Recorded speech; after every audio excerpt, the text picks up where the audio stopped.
నీలవేణి, నువ్వెందుకిలా చేస్తున్నావో నాకు అర్థం కావట్లేదు. అసలు ఇంత అర్జెంటుగా తన టీసీ తీసుకోవాల్సినంత అవసరం ఏంటి? తన చదువు తనని చదువుకోనివ్వు.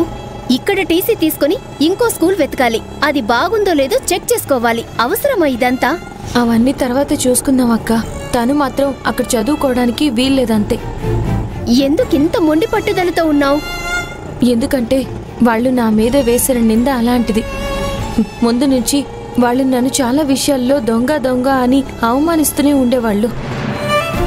ఇప్పుడు ఈ విషయంలో నాతో పాటు నిత్యను కూడా కలిపి మాట్లాడుతున్నారు.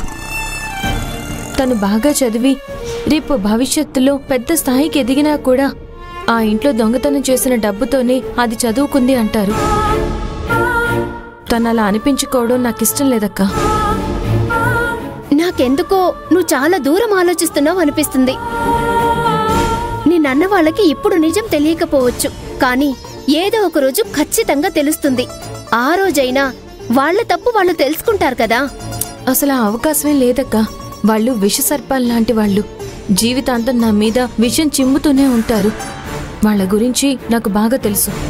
నువ్వు ఎవ్వరిని చేయి చాపి అడగలేదు. స్కూల్కి వెళ్ళావు, ప్రయత్నించావు, సీట్ దొరికింది, నిత్యం తీసుకువెళ్లి జాయిన్ చేశావు.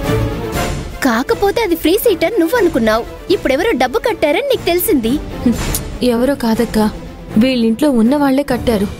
ఓకే, అదేమైనా కాదంబరి గారు మాత్రమే సంపాదించిన డబ్బా? తారకన్నయ్య, మహేంద్ర గారు కూడా కష్టపడి సంపాదించిందే కదా. అది పక్కన పెట్టు. రూపాయి తీసుకోకుండా నువ్వు ఆ ఇంట్లో రేయింబవళ్ళు కష్టపడి పనిచేస్తున్నావు. ఆ మాత్రం డబ్బు తీసుకోవడానికి నీకన్ని అర్హతలు ఉన్నాయి. ఏంటక్కా నువ్వు కూడా? నేనిలా మాట్లాడడం నీకు నచ్చదని నాకు తెలుసు, కానీ ఈ విషయంలో నీ ఆలోచన తప్పనిపిస్తుంది. అందుకే చెప్తున్నాను. పిల్లల చదువుల కోసం ఈ కాలం పేరెంట్స్ ఏం చెయ్యడానికైనా వెనకాడట్లేదు. ముఖ్యంగా ఆడపిల్లల విషయంలో మనం వాళ్లకిచ్చే అత్యంత విలువైన ఆస్తి ఈ చదువే. దేవుడి దయ వల్ల నిత్యకి ఇలాంటి అవకాశం వచ్చింది. తను బాగా చదువుకునే అమ్మాయే కదా, చదువుకోనివ్వు. నేనెందుకిలా చెప్తున్నానో ఒక్కసారి ఆలోచించు. లేదక్కా, ఈ విషయంలో ఎవరెన్ని చెప్పినా నేను వినాలనుకోవట్లేదు. నువ్వు నా తోడబుట్టిన అక్కలాంటి దానివన్నా చనువుతో అడుగుతున్నాను. ఎలాగైనా ఆ స్కూల్లో టీసీ ఇప్పించు. నీ కాళ్ళు పట్టుకోమన్నా పట్టుకుంటా. ఏంటి నిలువేని, నువ్వు పిచ్చా నీకు? ఏంటా మాటలు? ముందు నువ్వు ఇలా ఎమోషనల్ అవ్వడం ఆపు. ప్రతిదానికి ఫీల్ అవుతా ఉంటావు.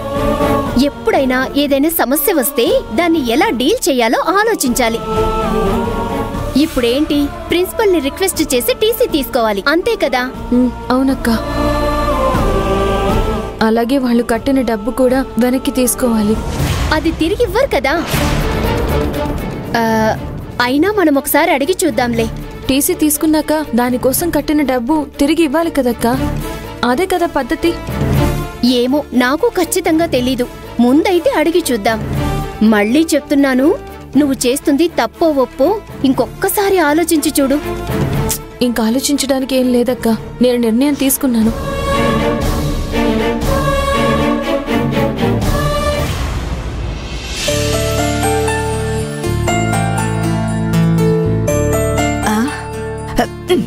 నేర్జా, ఈ టమాటాలు తరిగేటప్పుడు లోపల తెల్లగా ఉన్నదాన్ని తీసేమని ఎన్నిసార్లు చెప్పాలి నీకు?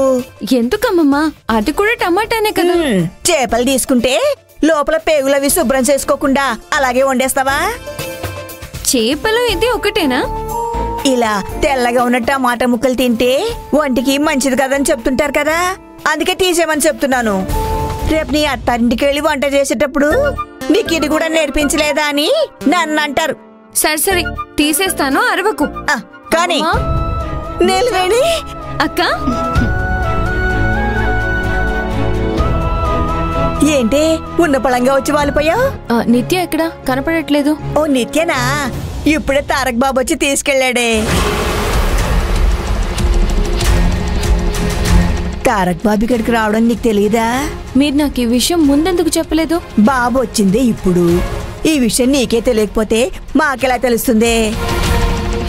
ఏమైందక్కా, నువ్వేదో కంగారు పడుతూ అడుగుతున్నావు. నిజం చెప్పు, ఏమైనా సమస్య? అలాంటిదేం లేదు నీరజా. అది ఇంట్లో ఉండుంటే నేరుగా స్కూల్కి తీసుకెళ్లి టీసీ తీసుకుందాం అనుకున్నాను. ఇప్పుడు ఈయన నిత్యని ఎక్కడికి తీసుకెళ్లారో తెలియట్లేదు. ఏం మాట్లాడుతున్నావక్క? నిత్య టీసీ వెనక్కి తీసుకుంటున్నావా? అయితే దాన్ని ఆ స్కూల్లో చదివించవా? లేదు. ఎందుకక్క? మనం వాళ్ళ ఇంట్లో డబ్బులు దొంగిలించి ఆ డబ్బుతో నిత్యని ఆ స్కూల్లో చేర్చామట. అందరూ కలిసి మన ఇంట్లో వాళ్ళ మీద నానా నిందలు వేస్తున్నారు. ఏం చేయమంటారు చెప్పండి? ఏంటమ్మా ఇది చెప్పేది? అవునమ్మమ్మా, నిజమే.